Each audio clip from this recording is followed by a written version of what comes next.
Kreatif itu menurutku sebuah kata yang bermakna luas sebenarnya. Tapi pasti berhubungan dengan penciptaan sebuah karya.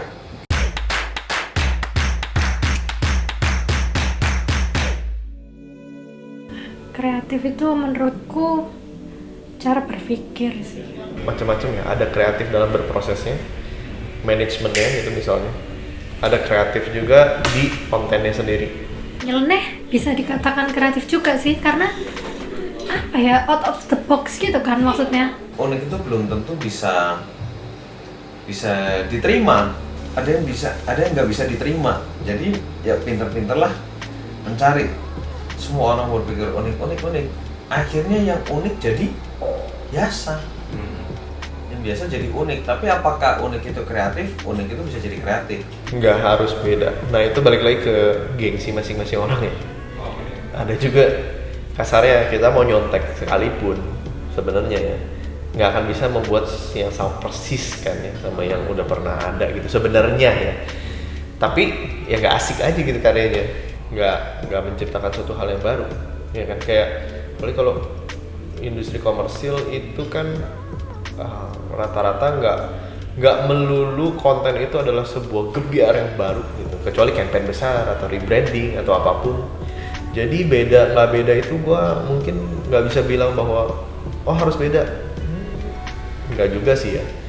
Unik nggak harus, bukan nggak harus ya, tapi menciptakannya itu nggak perlu harus sampai unik. Gue cukup percaya orang yang punya banyak keterbatasan itu biasanya kreatif. Jadi kita memaksa otak gitu, kita memaksa otak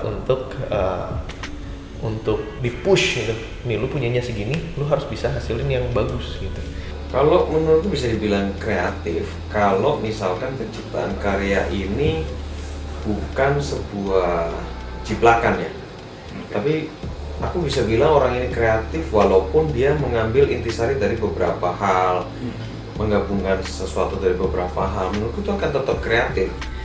Nah, jadi setelah lu udah punya referensinya itu, ya lu recreate something dari baru menggunakan olah rasa lu sendiri. That's it gitu. Kadang gue ngeliat industri komersil itu kadang jadi nggak ada, maksudnya ada sesi yang nggak kreatif dan ada yang kreatif sih menurut gue. Misalnya yang kreatif, misalnya foto fashion gitu. Misalnya kita dapat briefnya, ya udah intinya kita pengen jualan di looks bajunya gitu ya. Ya kreatifnya mungkin kita akan konsepin lightingnya gimana, angle-nya gimana gitu, dengan maksud apa gitu. Tapi kalau misalnya kayak kemarin gue sempet ikut masih fun photoshoot bareng TVC gitu ya. Bener kata Mas Faris sih, itu nggak jauh, maksudnya sama malah dari si pilotnya gitu kan, maksudnya hasilnya sama gitu. Iya sebenarnya kalau ngomong based on reference ya semua based on reference sih, cuman ada yang masih saklek sama yang bisa ini longgar, tergantung kliennya. Ada klien yang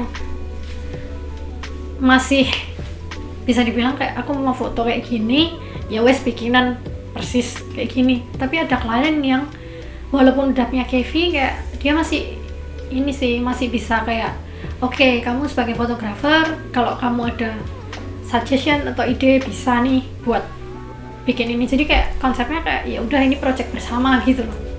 Jadi kayak gimana nih kita sebagai tim bikin buat ini, kita udah punya KV nih, kita nanti kamu sebagai fotografer ada masukan apa. Jadi karena kan kerja tim kan, jadi apa nih yang bisa diubah atau apa yang bisa ditambahin biar KV-nya bisa lebih oke lagi gitu. Di fotografer advertising perlu nggak kreativitas? Perlu. 100% perlu. Posisinya di sebelah mana jelas di semuanya. Kreativitas dalam kita presentasi, kreativitas dalam kita membuat deck presentasi, materi presentasi, materi kita apakah mudah dimengerti, apakah materi kita susah dimengerti, kreativitas kita dalam mengolah brief yang dibuat oleh klien atau oleh art director atau creative director dari advertising agency, apakah kita membaca brief dengan baik, kreativitas kita dalam mengolah mood di pemotretan. Banyak juga harus menggunakan kreativitas di prosesnya, kayak lu harus di manajemen lu harus efisien, harus efektif. Nah itu kan harus kreatif ya, harus ngulik gitu. Gimana caranya supaya budget masih masuk, semuanya efektif, efisien. Jadi memang ada trennya dulu, nggak tahu siapa yang mulai, tapi ibaratnya fotografernya bisa bangga kalau klien itu pemikirannya bisa dirubah gitu. Entah kenapa mereka bisa punya pemikiran kalau itu lebih membanggakan. Wah, akhirnya gue berhasil. Kamu buat apa? Lu mau jadi kreatif director berikutnya? Atau mau tetap motret? Kalau mau jadi kreatif director tetap motret silahkan juga loh. Tapi harus tahu loh, itu capeknya bukan main. Bukan capek lagi, lebih kayak pemikiran. Belum kalau nanti kita sebagai kreatif pemikirannya udah ditolak gitu. Itu benar-benar makan mental juga loh kayak gitu. Makanya lebih baik ya memang orang tuh menurutku udah punya porsinya masing-masing. Manner dulu kali ya. Boleh. Karena kita misalnya kreatif tapi kita nggak punya manner juga nggak akan didengar sama orang. Ya kan, dan itu memang ada prosesnya lah. Penerimaan masyarakat itu tergantung dari tren juga. Itu menurutku sangat menentukan sih tren. Jadi ya explore aja terus sampai dapet yang nyaman, yang bisa membuat kita berkarya dengan nyaman. Hard work is a must. Smart work make it perfect. Sampai di sini video ini dan bye bye.